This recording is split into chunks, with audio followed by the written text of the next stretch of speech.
Hey, I didn't have pineapple on my pizza. Dude, Reapers, what is good? It's your boy Laser. You guys are in the vibes back with another reaction video. He's on the reaction content, so I can do laugh ads. And we're gonna top 10 secret messages sent by hostages. Yeah. Guys, there's so many people being kidnapped and shit out there, all that bullshit, hostage type shit. Usually reaction content. You want reaction views like this in the future? Somebody still that button? You subscribe to 𝐂𝐚𝐳𝐸 Bell icon. I'll stream every night on Twitch. Go check out looking amazing. This stuff's right in the real. Is the top 10 Here we secret go. messages sent by hostages. Also, if you like the shirt that I am wearing right now, then head on over to mostamazingshop.com. We've got hats, we've got t-shirts, we've got every sort of clothing imaginable with Most Amazing on it. Alright, coming out number 10 now, we have the Pizza app. In 2015, a story emerged of a woman who used the Pizza Hut app to escape from her abusive boyfriend. Cheryl Treadway was a 25-year-old woman who was being held against her will by her boyfriend. He was high on meth and had a knife, so running out of the door was not really an option for her. So one night she convinced him to let them order a pizza through the Pizza Hut app. When the order came through, it was for a large pepperoni pizza. And hey, I didn't have pineapple on my pizza. Dude, and the message read, "Please help, get 911 to me." The Pizza Hut employees passed the details on to the police, who arrived Dude, my at fucking the house. nose is dying. I think my nose needs to be held hostage. Here, let me put a knife in it. Alright. Lay this flat on the desk. To arrest the boyfriend and get the woman and her children to safety. What an incredible story. Next up at number 9, we have torture. In 1965, Jeremiah Denton's jet was shot down during the Vietnam War in 1965. He was taken as a prisoner of war by the North Vietnamese. Now, he was one of the earliest and highest ranking officials ever to be taken prisoner, so his captors forced him to participate in a television interview. It was shown in the US. During the interview, Denton kept blinking. He told them it was because of how bright the television lights. Here, let's do a staring contest, guys. Me versus the viewer. Ready? 3, 2, 1, go.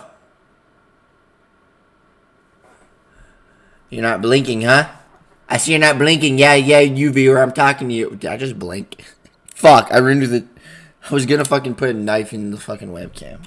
Were, but actually, I think I blinked while I was sending doing that. a Did I message. blink? You see, the blinks were Morse code. A little when the US decoded them, they realized he was spelling out the word torture. It was a very scary message for the US government to receive. Denton was released in 1973 after 8 years as a prisoner. He was awarded for his bravery. Coming in at number 8 now, we have My Dear Mummy. In 1940, Sub-Lieutenant John Pryor was captured by the Germans during World War II. He would send home innocent letters talking about the prison's vegetable garden or what book he happened to be reading. However, they all contained secret messages about how he had been captured and what was going on inside the prison camp. They were coded very complexly, and when John came to write his memoirs in 1980, he had actually forgotten his own code. It took a whole team of mathematicians to finally crack it. However, they were about 40 years too late. I don't have time to go into how the code works exactly, but I don't doubt that John Pryor was a very clever man. At number 7 now, we have the pizza call. This was a story shared on Reddit by Keith Weisinger. He was a police dispatcher who answered in... Oh, let me make a call on my pizza phone.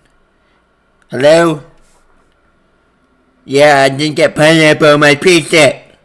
Where's my chips? Emergency calls. One day, he answered the phone. 911, what is your emergency? 123 Main Street. Okay, what's going on there? I'd like to order a pizza for delivery. Ma'am, you've reached 911. Yeah, I know. Can I have a large with half pepperoni, half mushrooms and peppers? Keith was very confused at this point, but the penny dropped when he asked if she couldn't talk about this emergency because there was someone in the room with her. She replied, yes, that's correct. He sent a police officer to the house and found her beaten up with her drunken boyfriend there. He was arrested. Keith praised the woman for her quick thinking. Wait, what? And ingenuity. Next up at number 6 now, we have the Dutch train hostage crisis. In 1975, 7 terrorists seized a train with 50 passengers on board in the Netherlands. The driver was immediately killed. On the 3rd day, another hostage was killed. It's crazy how as Jews, we were put on trains all the time back in the concentration camp days, the Holocaust time, when Mustache Man ruled the world,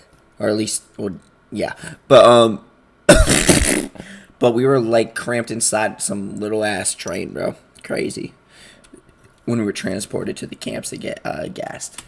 The Dutch government were paralysed. Did they hold out and hope for the terrorists to surrender, or did they try and save them, risking a bloody gun battle that could kill all of the hostages? Then one night, a man aboard the train used a mirror to flash a message at the police in Morse code. It said, "Come and help us get out." This convinced the government to take action. Less than 24 hours later, a gun battle broke out. There were injuries and deaths on both sides, but finally the soldiers were able to rescue most of the hostages. Maybe we should all learn Morse code. Next up at number 5 now, we have ISIS. In 2014, terrorists claiming to be in ISIS took hostages in a cafe in Sydney. A mother ISIS existed. called Mel said that she had received a message from her 18-year-old son, who was one of the hostages. Now this is despite the terrorists strictly controlling contact with anyone outside of that cafe. The text simply said, "Mum, I'm in the Lindic Cafe in Sydney." Her heart stopped and she texts back asking, "What is going on? Are you okay?" He replied, "I'm okay, Mum, can't talk." That was the last she heard from him. Fortunately, he did make it out alive. However, 2 hostages were killed during the event. Alright, at number 4 now, we have the pirates. In 2009, Paul and Rachel Chandler were captured by Somali pirates in the Indian Ocean. They had been keeping a blog of their travels, but after not posting for a few... Like I was saying in one of my other videos, like, yeah, so robber pirates exist. Not like the pirates from the Pirates of the Caribbean. Those pirates don't exist anymore, unfortunately. Captain Jack Sparrow ain't gonna fucking raw dog me, which is a shame. Few days, the family became concerned. The area was known to be dangerous. Before they left, the family had agreed to not send them a message saying, "Emergency, call urgently," because they didn't want to cause any panic that might put them in danger. Instead, family member Sarah went onto Rachel's blog and simply wrote, "Please ring Sarah." When they didn't get a reply, they raised the alarm. It took an astonishing 13 months, but eventually Paul and Rachel were released. Okay, for our number 3 now, we have the Colombian message. This one is actually people sending a secret message to a hostage, but it's too good to leave out. In 2000, I got a message. It was on my phone now. "You're a bad boy, lady." I know I'm a bad boy. 2010, the FARC guerrillas have been holding some hostages from the Colombian government for years. The Colombian army wanted to let them know that they hadn't been forgotten and to not give up hope. They needed a message that would get past the soldiers, but not an observant hostage. So they inserted a secret Morse code message into a popular song that was being played on the radio at that time. Listen very carefully here for the little bips in the background of the music. I thought it was gonna be like jazz music, bro. Whenever I think like war times and all that shit, I think like jazz. If you translate that Morse code, it says 19 people rescued, you're next, don't lose hope.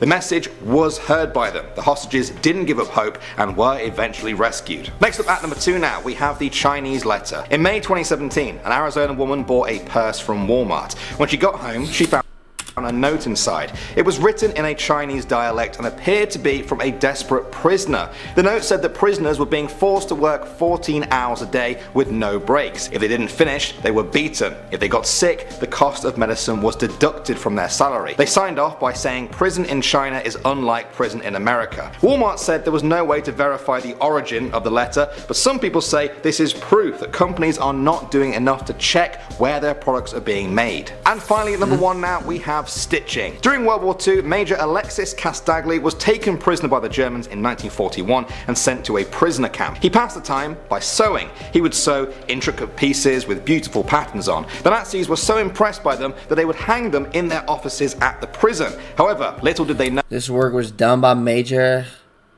Oh, what a nice carpet. Can I nail on it? that the pieces contained secret messages. Around the edges was a pattern of Morse code. If the Nazis had decoded this, it would have read, "God save the king" and Hitler. Both of these messages would have got Alexis killed if they were decoded. Luckily, they never were, for 4 years until the war ended. The stitchings have now appeared in museums in London. Well guys, I hope you enjoyed all of that. Well guys, this video, I hope you enjoyed it. Which one of those secret messages sent by hostages? What was the most interesting? You enjoyed the reaction content. You want to react to these features? I'll see you next one. Peace!